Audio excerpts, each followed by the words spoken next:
This big circle there is Pearl Harbor. This is the entrance to Pearl Harbor from the ocean, and this lane goes on around like that. This is Ford Island. He said it would do that. I just can't see it.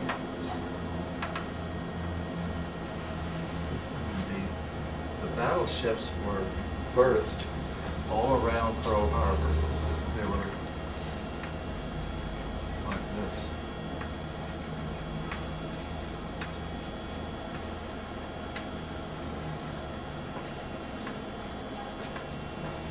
And there was one over here. Not all of those were battleships, but 10 of the battleships were berthed along. Can you hear me all right? Mm-hmm. Yeah. Okay. 10 battleships and some cruisers and destroyers. Notice on this picture that there are no aircraft carriers. The Japanese came in from the north and attacked the battle. Their targets were primarily the battleships. Now, preceding this, I was in a squadron, what's called a utility squadron. We serviced the fleet. We towed targets. You know what an aircraft target is? Well, it's like a woman's hose, stocking, okay?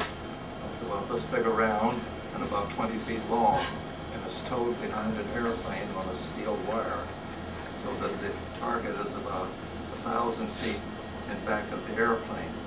And we tow that over the ships, and they would shoot at the target. Oh. And they would go ahead. Practice? Yes. Well, they had real ammunition. They didn't So shoot they at did the pass on. airplane. And that was my squadron's primary job. And we also flew officers from the fleet so that they could watch the battle practice from the air, so they could see what was going on.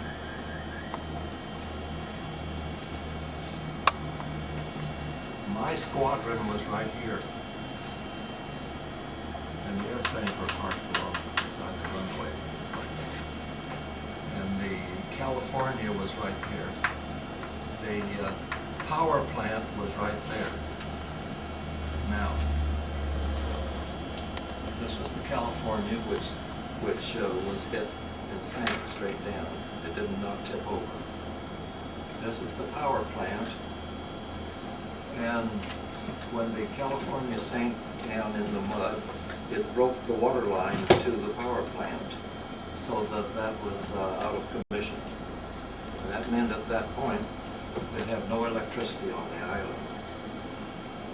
So this by chance, I was the communications officer in my squadron, and I had access to the secret information because I was the one who had to break the codes.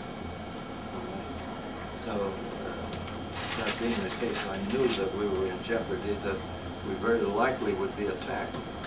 And so, I wondered about whether the power plant might get hit.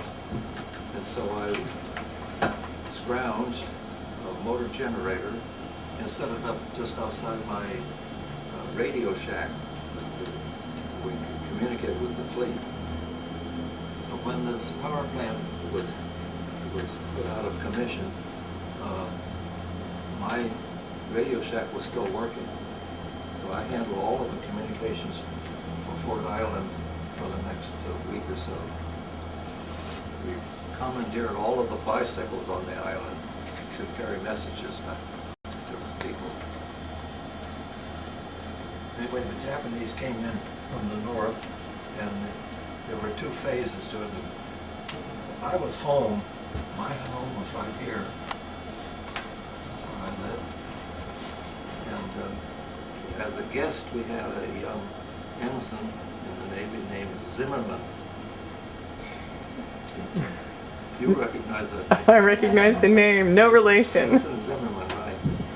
So when the Japanese hit, I had just gotten up and I was dressed, and I heard some explosions, and so I went out one of the Japanese planes flew right over my house, about 50 feet. And he was aiming at that plane was aiming at a battleship which was right here, which was actually a target ship. So, my next door neighbor was Japanese. He was a Japanese Presbyterian minister. He had a little church down on one of the plantations. And he came out and he said, "Lester, what's going on?"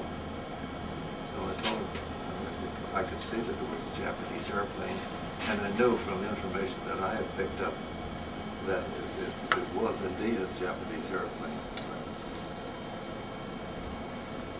Anyway, that Japanese Presbyterian minister joined our army and fought in Italy.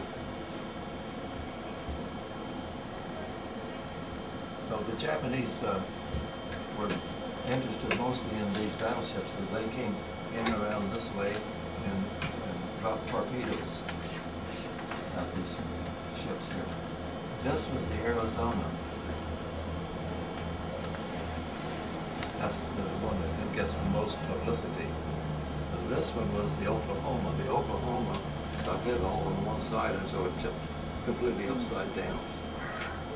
And when it tipped over, of course, many of the crew were killed, but some were not, and they found their way to the bottom of the ship, which was up. There was a little bit of air left in there, and they were up in those compartments that were on the bottom of the ship, and they were pounding on the ship to see if they could get somebody's attention. And we, of course, knew what was going on in there. We had a crew on the part of the battleship which was above water, listening, banging and listening. So we found, by banging, we found them and cut a hole and got about 40 people out. That was,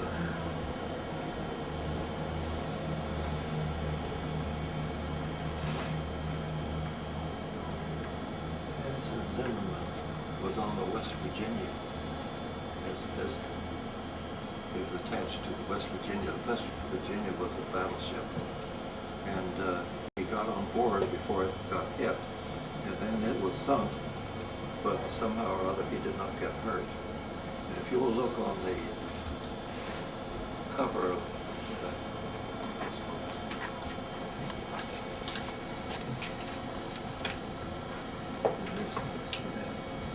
this is a destroyer which was in a dry dock, and it got hit and blew up. See that?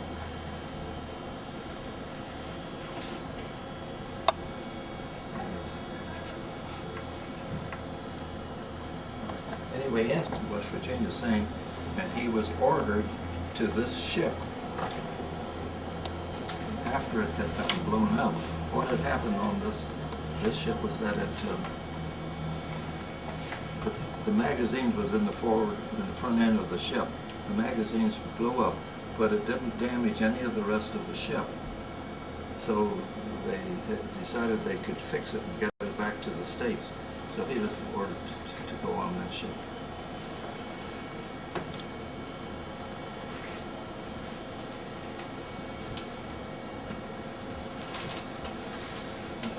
You can look at those. In that one particular, you will see a lot of the pictures of the battles.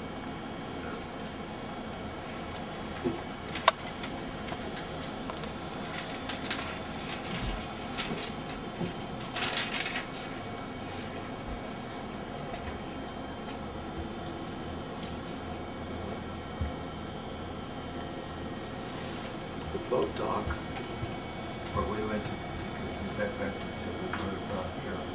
And then Ensign Zimmerman and I drove around here to the boat dock and took the power boat over to our stations. West Virginia was this one. One of those anyway. So he got to his ship.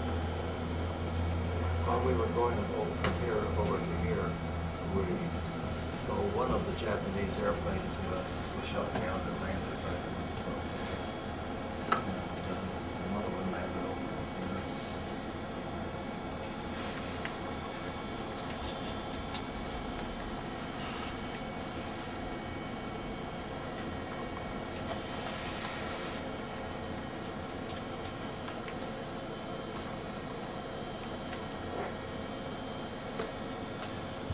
Arizona blew up, I was about right here with some of my airplanes.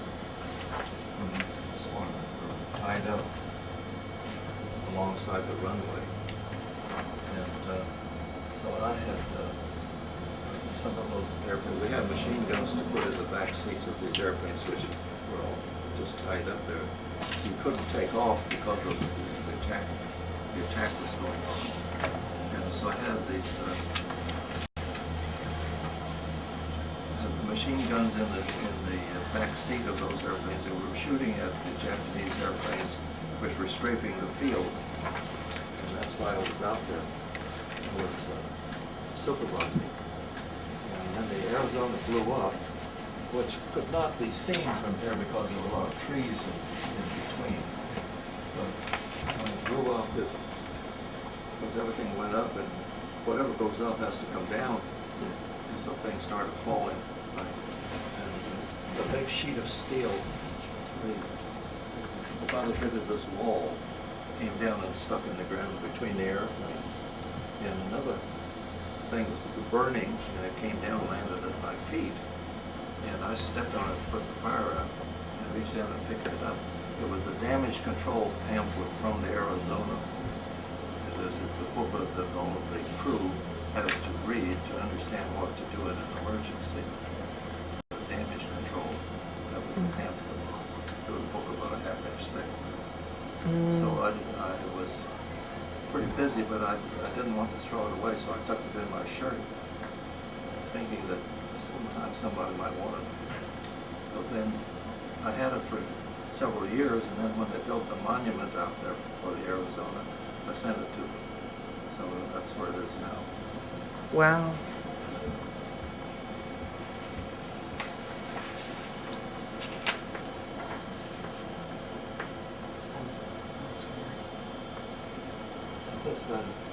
This attack took about an hour and a half altogether. Different phases. And this phase that I'm telling you about is the part that I saw. I didn't see the other parts, but I did see this part. So that is the situation which was here. Most of the ships were sunk or on fire. The Nevada, the battleship, this one got out, all right, and the Maryland, which was alongside the Oklahoma, the one that tipped over, this one did not get hurt, it got out.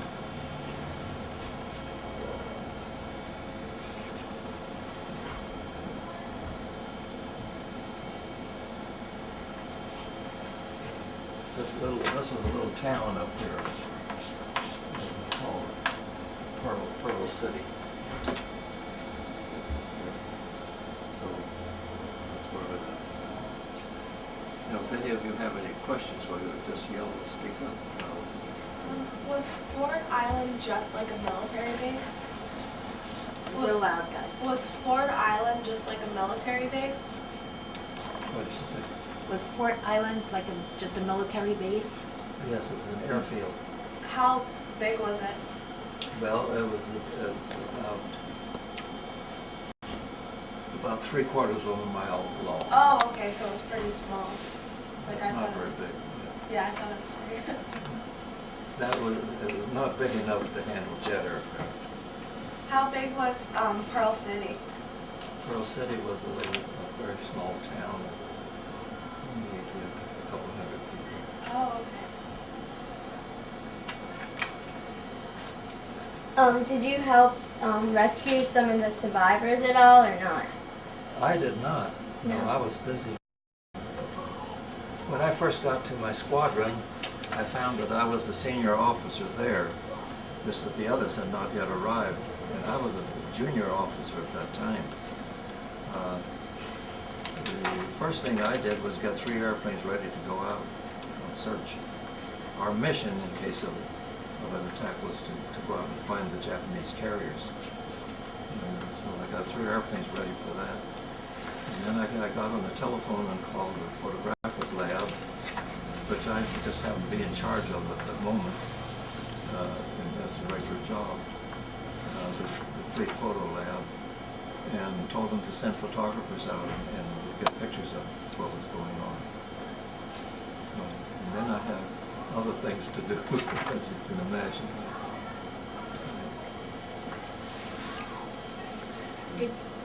Did you rescue many people from the submarine? Did you rescue many people in like the ships that couldn't get out?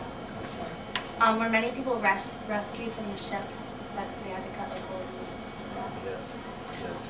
There were a lot of motor launches in the vicinity of the battleships, and of course a lot of the members of the crew had to jump overboard to get out of the fire, and the motor launches were very busy picking them up. I was not involved in that. I was involved in other things, yes. But they did take a lot of survivors up from the water. Unfortunately, a lot of the harbor was covered with oil, and the oil was burning. And so the water was not really a very safe place to be. Oh. But that's where they were. Mm.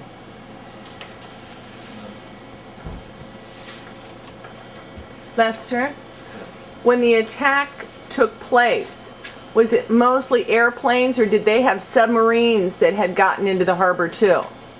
Yeah, they had submarines. The Japanese had, I think, roughly 100 submarines in the vicinity of Pearl Harbor at that time, and it was their mission to sink the fleet. The whole fleet? Yeah, that was their mission. That attack failed miserably. Not a single ship was lost to those submarines. And all of the submarines, of course, were destroyed. And The Japanese? the Japanese submarines were destroyed. Wow. Or a lot of them just sank or ran up on the beach. Let me tell you an incident. In this, over here, that was, and then one of the Japanese submarines had managed to get in the harbor and was hiding underneath the hospital ship. Now, that's pretty cozy, but the water was only 40 feet deep, just barely deep enough to take it for a battleship. And this is a pretty big ship, and it tanked into the water about 10 feet, or about 30 feet left between the bottom of the hospital ship and the bottom of the harbor. So he didn't have much room in there. And anyway, he needed to get out to get some air. Because he didn't have internal air being manufactured. He had to get on the surface to be able to breathe or for his engines to work. And we knew he was there. So we had some trawlers, which are smaller ships that carry depth charges. And they were waiting for him to come out. And we had a motor launch, and the motor launch was about there.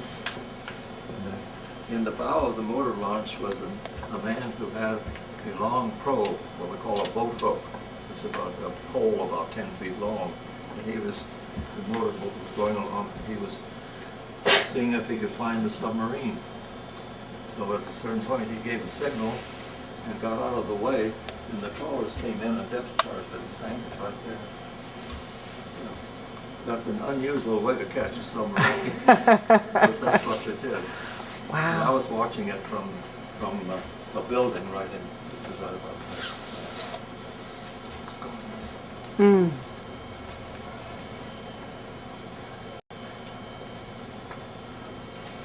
Did you have any idea that the attack was going to happen? I knew they were going to attack. Like, did you know that they were gonna, the Japanese were gonna attack? Did you know that the Japanese were gonna attack Pearl Harbor? Did you have any idea whether? We knew they were going to attack. We did not know exactly when. Yeah. You knew where?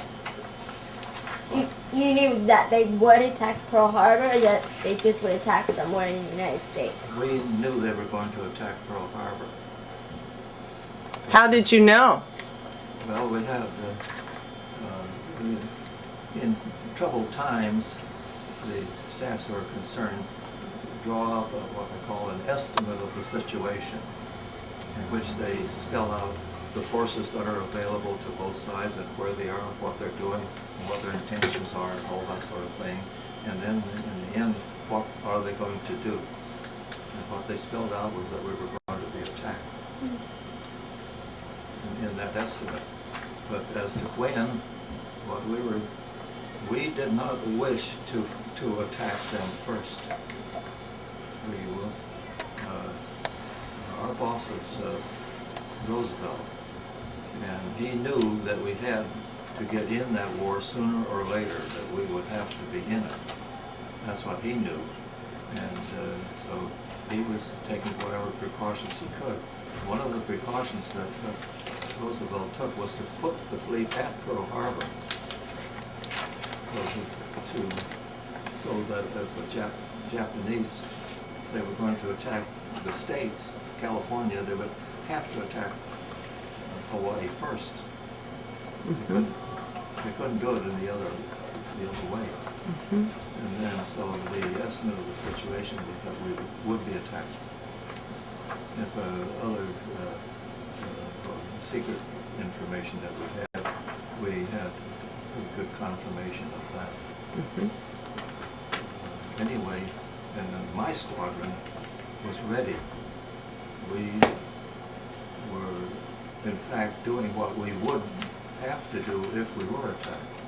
We were sending out some of our airplanes to search for Japanese aircraft carriers, and we had been doing that for several months before they attacked. And our mission, in case of an attack, was just exactly that: go find the carriers. And those 3 airplanes that I had gotten ready actually went out. I did not go out with them because my boss said to me, he said, "I need you here, don't go out." So I was the one who broke codes. Anyway, one of our airplanes was attacked by a Japanese fighter about halfway out to where the carriers were. And the pilot was, the airplane was not a combat airplane. We had some Browning automatic rifles in the back sticking out the window, and that was all we had. So the pilot simply found the nearest cloud and went in it. Well, the Japanese wouldn't follow him into a cloud. So he got back all right. So that's what we were doing.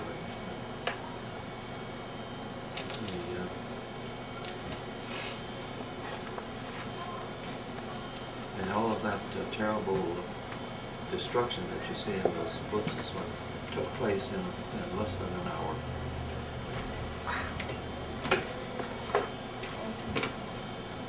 Now let's see.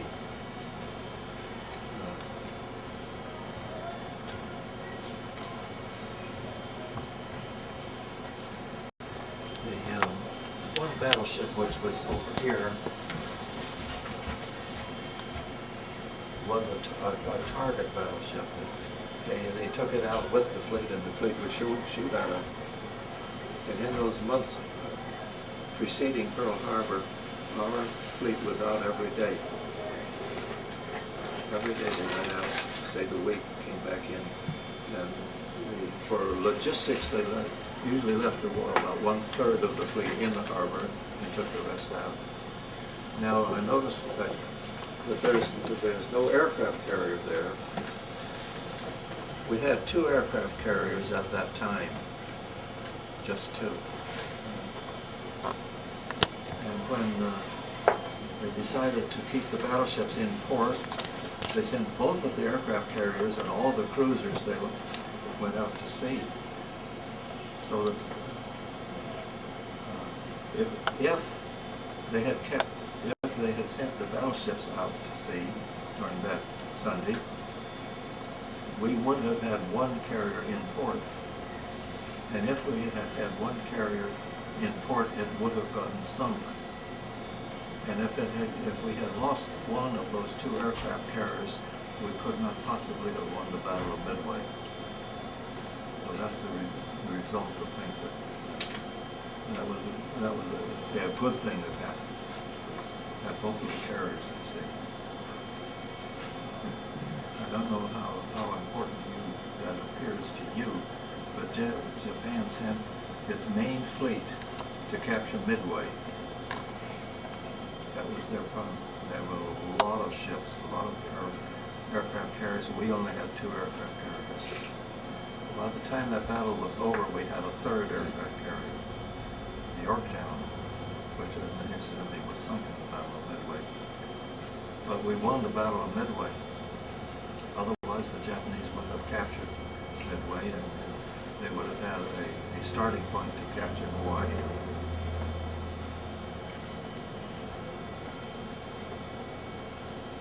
Now, that night,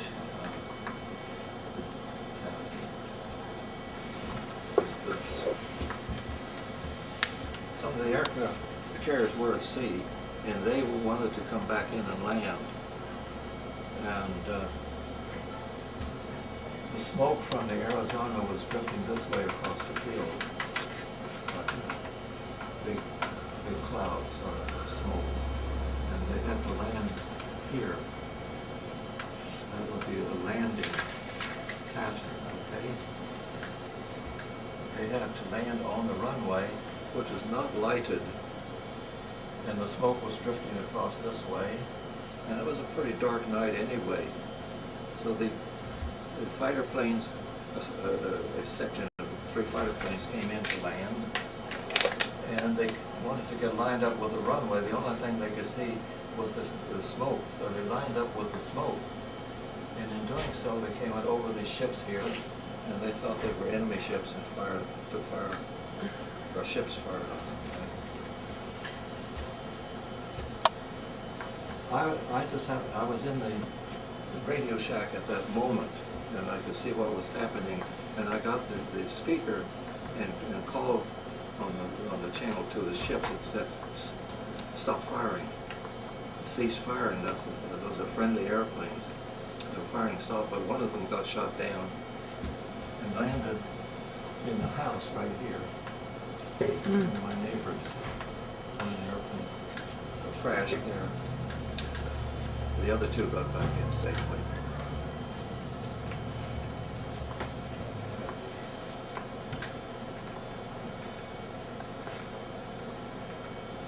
I'm not sure that I have given you a very good picture of it, but the torpedo planes which were attacking the ship all came in from this direction. We had a big oil farm over here, tanks of fuel. They did not attack those. That would have been a big loss to us if they had attacked there. But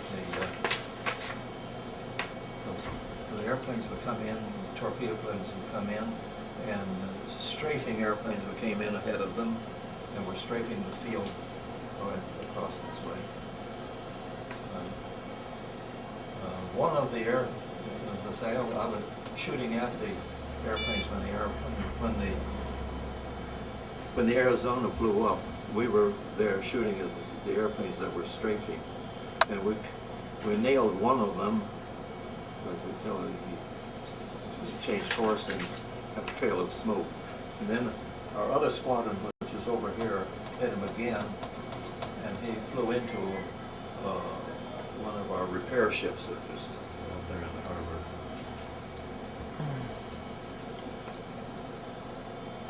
Now, then, as you can imagine, then in the days that followed that, things were pretty tense. Any more questions? Go ahead, guys. How has being in this war affected you? What? How has being in this war affected you over the years? Has it affected me? How has it?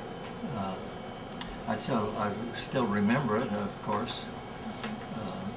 I don't think it has hurt my health any, but it is a major event. In my life, it's a major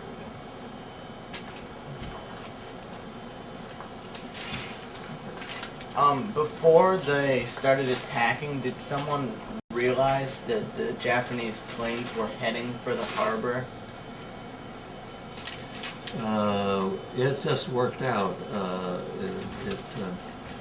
You didn't know exactly what to expect once they hit. we responded to what they were doing. And we,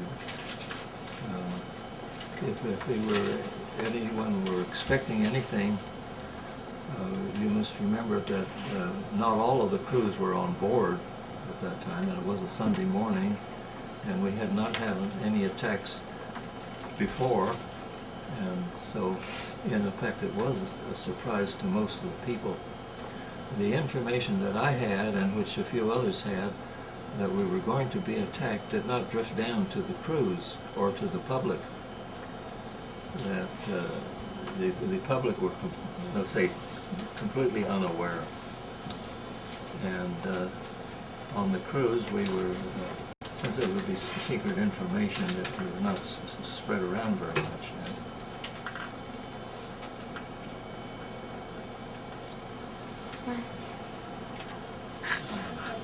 Monica. Those are written down, I just have it. I know that on like Monday, December 8th, President Roosevelt like gave a speech and address to the nation. Did you listen to that on the radio?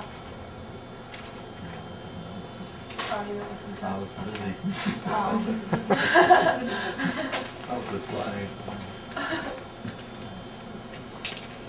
But I do remember that he did give a speech. Later on, did you go over in like either the Pacific, over like in Japan, or over in Europe to help fight in World War II, or were you just there at Pearl Harbor? Did I stay there? Did you? Yeah, at Pearl Harbor, did you? I stayed there about a year after. Okay. And then I came back to the States and I was working on a guided missile project Oh, okay. for the Navy.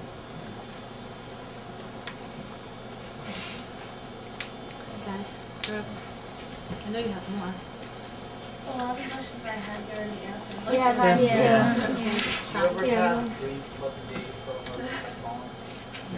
Nice and loud. Do you ever have dreams about the day Pearl Harbor got bombed? Do I have dreams about it? Yeah. No. No. I don't dream very much. Were you scared that something might happen to you when Pearl Harbor was attacked? No. You weren't. No, because in a situation like that, if you're in the service, you do what you're trained to do, and you think what you're trained to think, and you don't worry about yourself. That's the way it works. Yeah. You just do what you're supposed to do. Lester, what kinds of things did you decode? You said you decoded messages. What information did you get to decode? Where did it come from? I guess it came from Washington, which So- said an attack is imminent. Okay. So do not alarm the public. But you said you decoded things. I decoded that one. Okay. You didn't decode things from like the Japanese. No. No. Like, No. That was we had a team that did that sort of thing. Okay. So when Washington spoke to you at Pearl Harbor, they spoke to you in secret messages. Sometimes. Yeah. Sometimes they were done. Okay. well, like what were? If you had to decode them, then what were they? What would be an example of a code? Was it like, you know, Like tapping? Morse code? What kind of code did they put it in? If it wasn't. Machine. We have a machine.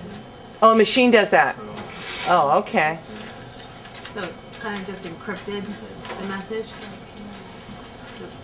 Kind of like the computers do now, would just encrypt your message so it wouldn't go. Encrypt. Yes. Well, in the cryptographic system is in a series of five-letter words. Okay. 5 letters and then 5 more letters and 5 more letters. I mean, that's just the way it comes out. So you can tell if there's something about the communication system breaking down. It would break up the five-letter groups.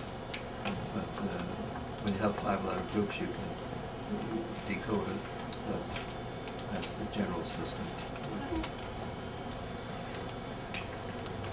Jonathan has a question. Can you explain this picture for me? Like the different stuff and This is the harbor on the island of Kyushu, which is the southern island, and this is on their east coast. I mean, on their west coast. That's on the Sea of Japan out here. Anyway, this is Sasebo, S-A-S-E-B-O. Sasebo is the name of it, the harbor and the town. And so when the war came to an end, we picked up a division of Marines, the 6th Marine Division we picked up in Hawaii and took them into this port. And then they occupied Kyushu for the whole island. Anyway, during the Korean War, we were in and out of here all the time getting ammunition. Sasebo.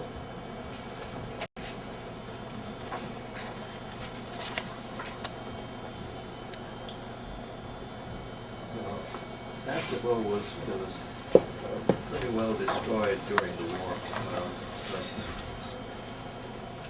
But there's not much to, you can't really see much because the photograph is such a large spot.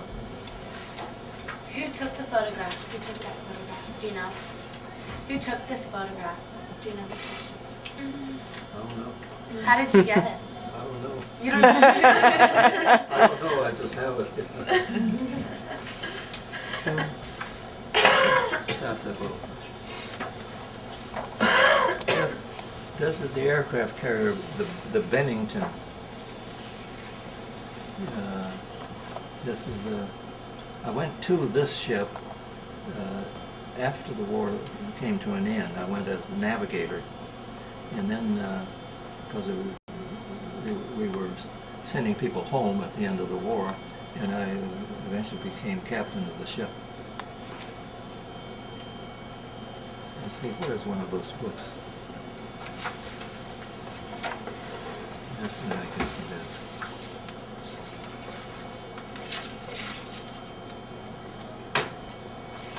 Yeah, this is the same ship, the Bennington. Notice it says Arizona. They at some event they had the crews stand up to make all those letters, and they went past the monument. And I was not on the ship at that time. And this ship is this is the Hornet. That's 800 feet long, 2 city blocks, right? And it took these airplanes and attacked Tokyo right after Pearl Harbor, shortly after Pearl Harbor. And this was an Army colonel, and it was his idea, and so he did it. And it was President Roosevelt giving him a medal.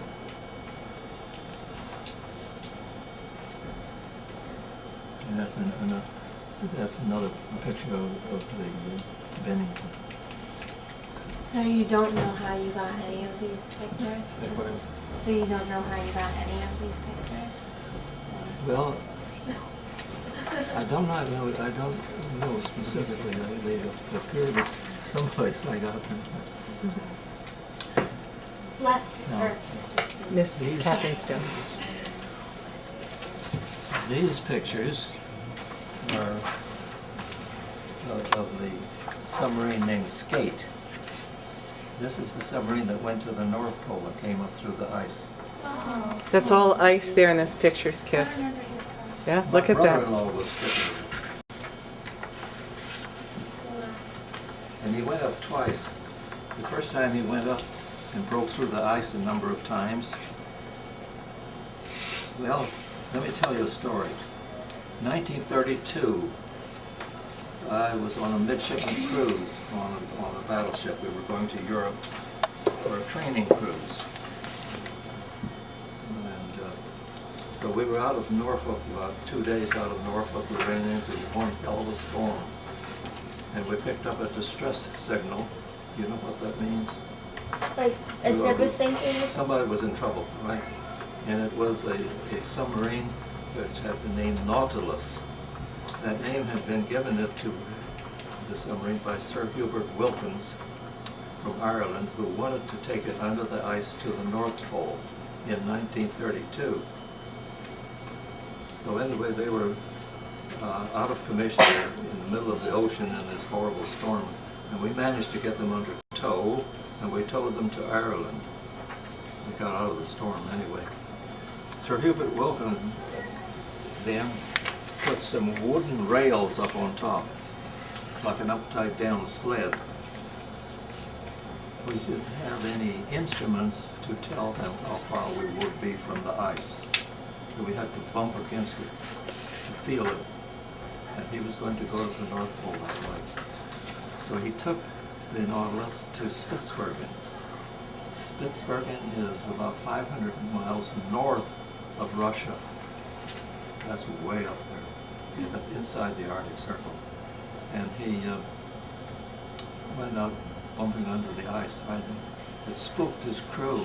They made a horrible noise, and this crew did not really want to go. So it folded on it. Now, Sir Hubert Wilkins died shortly after the skate went to the North Pole under the ice. So they went back up there again and took Sir Hubert Wilkins' ashes and left them at the North Pole. Excuse me.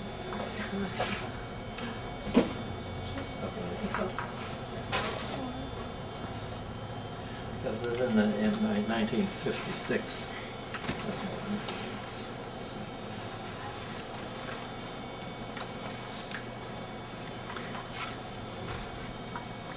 Did you personally receive any badges? Did you receive any badges? Like, did you Medals. receive any medals or badges after the war? Yes. You did. 2 air medals for combat. Honor, there's a picture here that I want you to ask Lester about that shows where the airplanes land. Want to show them how the airplanes land on the boat. Okay. The picture with the 20s on it. Oh, I think it's that pile that you have there. You've got it, Honor. Let's see. Are you looking for the aircraft carrier? wait, was it this one? Well, that's one of them, yes. And then Honor has a close-up of it. It's got two 20s on it, Honor. The carrier, and this is the front. This is the That one, front. right here. Yeah. And there's where the airplanes are parked.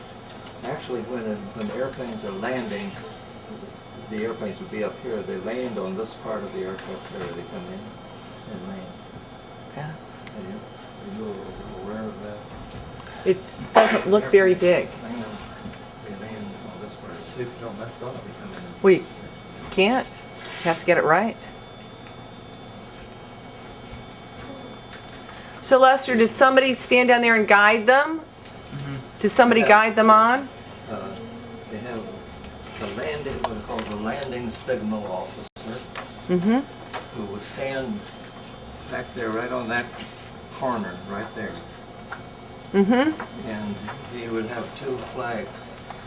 And if he held the flags like this, it meant to the pilot that he was doing the right thing. If they held them this way, it meant that he was too low. Like this, they were too high. If they're going too slow, he would do this. What if they needed to go right or left? This way, or this way. Wow. Yeah, okay. Anyway, it worked. Yeah, it sounds like it worked. Yeah. And it worked thousands and thousands of times. Wow. Anyway, so I was on the Bennington when I was on the carrier. The Bennington, the picture of it in one of these, sinking. Okay, I was not on it when it sank. But I made around about 100 landings on it. A lot of them at night. So you flew an airplane? Yeah. Yeah. Lexington was a little bit bigger than this. Which ship were you assigned to in Pearl Harbor? I was not on a ship. I was on a land-based squadron. Okay. But doing services to the fleet. Mm-hmm.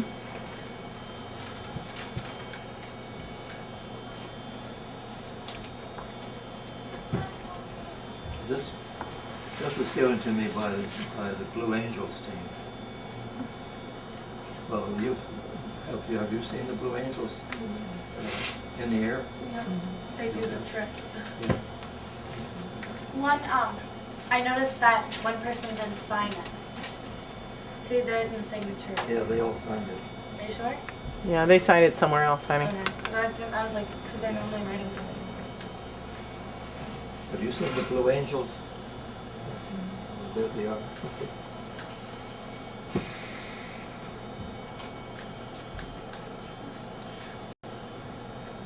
Now, I have covered about what I saw of the battle out there. Now, if you have some questions, I'll be very happy to answer them.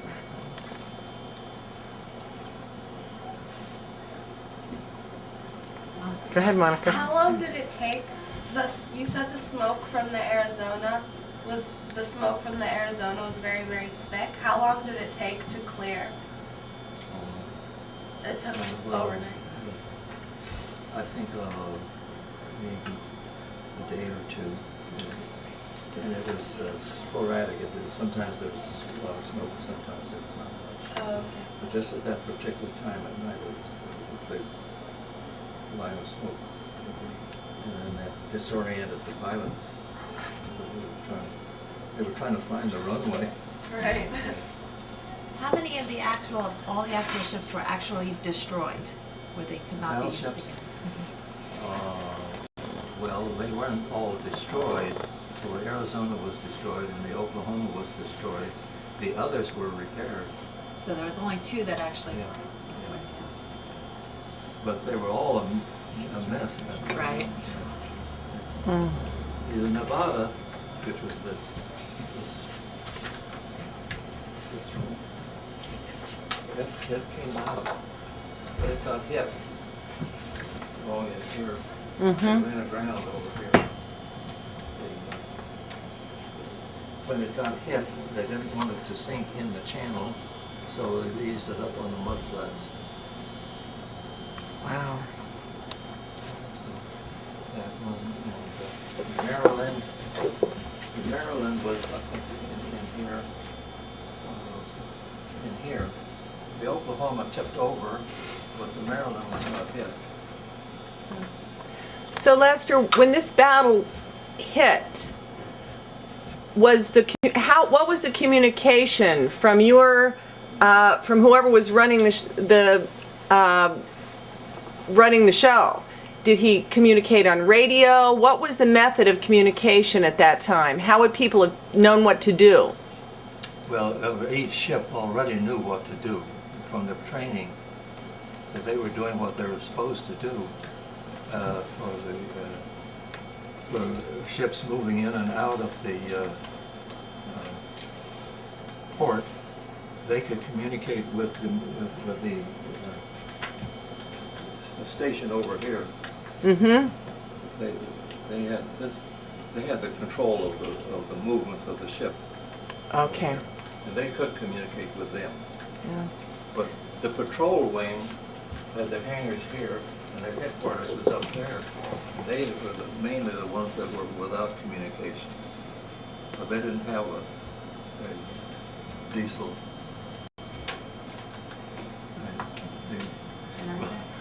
They soon got one.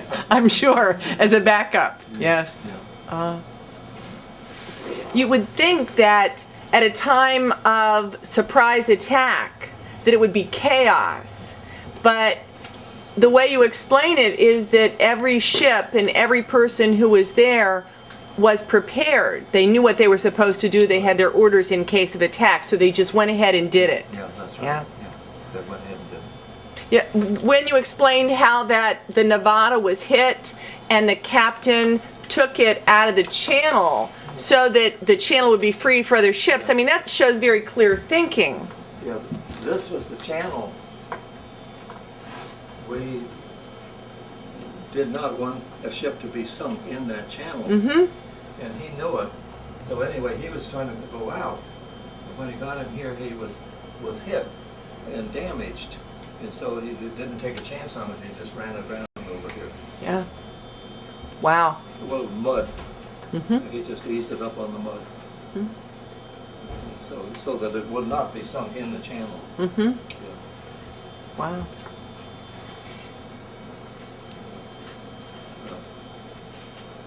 John, what are you thinking? I know you have a question.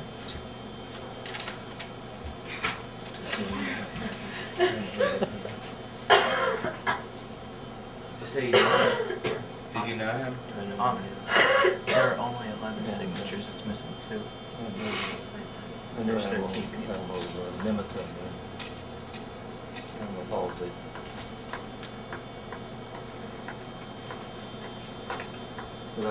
I used to take these people out to watch battle practices from the air.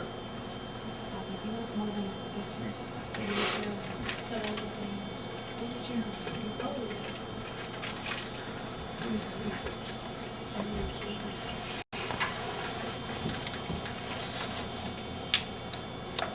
Successful beyond their wildest dreams. They did not expect it to be that successful. Mm-hmm.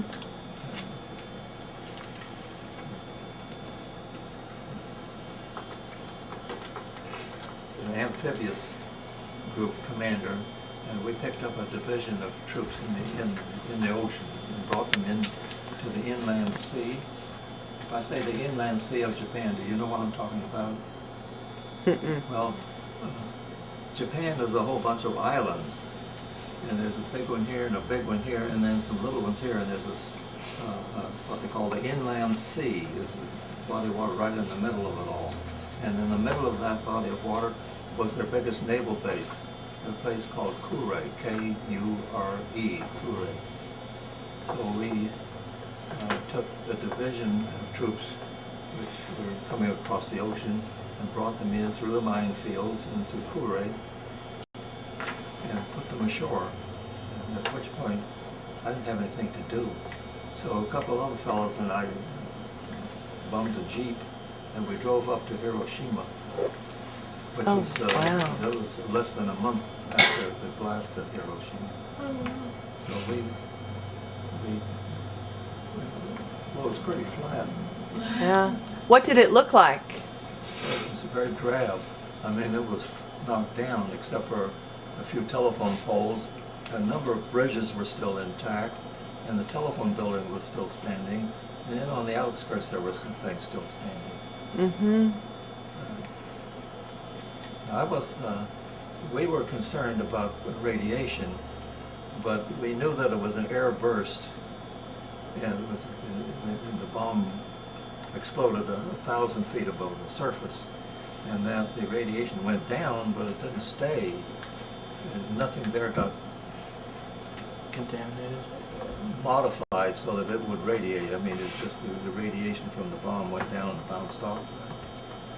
And so if you were in that explosion, you got hurt, but if otherwise, you were fairly safe. Anyway, we were guessing, and we guessed that it would be all right to go in. Wow. So the radiation dissipated. Yes, Okay. yes, yes. The air burst. Yeah. Now, if it were a land burst, it would have been, you still would not be able to go in. Because it would have sunk into the soil? Yep. It would be there for 100 years. Hmm. So the land there is viable? People live back in that? Did they rebuild Hiroshima? Does anybody know? Oh, I'm sure they rebuilt it. They were Yeah. starting to rebuild it in a month. So people can still live there even though it was... It's their home. Yeah. We helped, and the US helped to do They killed 100,000 I should know that. it. No, but- Yeah. Japanese. Wow. Interesting to note as far as wars are concerned. If you fight a war, you fight with your, what we call our armed forces, our Navy and our Army and our Air Force, we fight each other.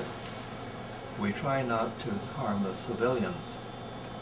But in the end, if you're in a major war and you want the war to come to an end, the people have to be hurt or they won't give up. If the people do not get hurt, they won't give up. And I think that's a well-known fact in our places where we make our decisions. But in the general population, we think that, well, they don't want to hurt civilians.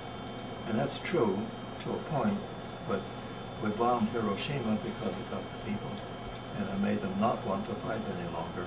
Mm-hmm. So that's one of the harsh things about war. Now, in our history books, it says that we would probably have won the war without using the bombs, and one of the things they talk about is whether we should have or not. What's your opinion? Do you think we Oh. could have won without it? When my staff got back to Pearl Harbor, we were planning to land in Japan, and my boss was going to take the island of Kyushu, that's the southern island. We were going to land 200,000 troops there, and another admiral was going to land another 200,000 troops. We had to take that island, and the main landing was going to be on the seacoast, about the same latitude as Tokyo. They were going to march across the rice fields to Tokyo. If we had not dropped those bombs, we would have had to do that. And there's a big fat question about which way more people would get killed. Right. You see, there are two sides. Mm-hmm. Yeah. So I think that Truman made the right decision. But the main reason he made that decision is because the Germans were making the bomb too. Yeah. And then that was the other end of the problem. Mm-hmm. And the Germans would have used it. Right.